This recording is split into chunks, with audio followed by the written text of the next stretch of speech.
راح أتكلم عن 4 جهات أساسية. الجهة الأولى وزارة الداخلية،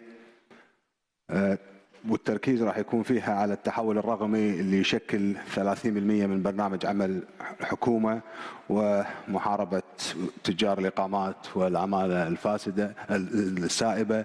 والبند الثالث هو القوانين والتشريعات. التحول الرقمي ولله الحمد تمكنت وزارة الداخلية في الفترة القصيرة بإعداد أكثر من 70% من خدماتها إلكترونيا، ونتج عن ذلك أن أكثر من 6 مليون معاملة تم إنجازها خلال هذه الفترة. طبعا إجراءات اللي تطلبتها التعامل مع الوباء الكورونا ساعدت على أن الجميع يتعامل مع إنجاز هذه المعاملات إلكترونيا حتى لا يتم الحضور.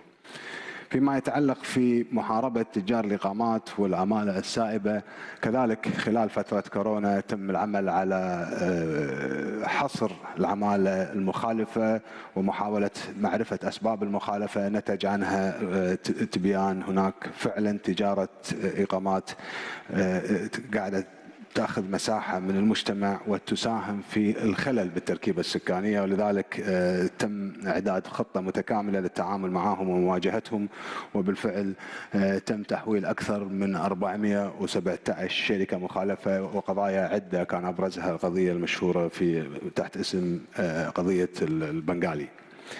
البند الثالث طويل العمر هي القوانين والتشريعات. القانون الأول طبعا الآن احنا يمكن معالي وزير الصحة راح يتكلم بعد قليل عن عدد الوفيات اللي تمت بسبب مرض كورونا، لكن أحد الأسباب اللي تساهم في زيادة الوفيات للأسف هي الشوارع وما يدور فيها من استهتار ورعونة في التعامل في المرور. لذلك كانت الفكرة في تطوير قانون المرور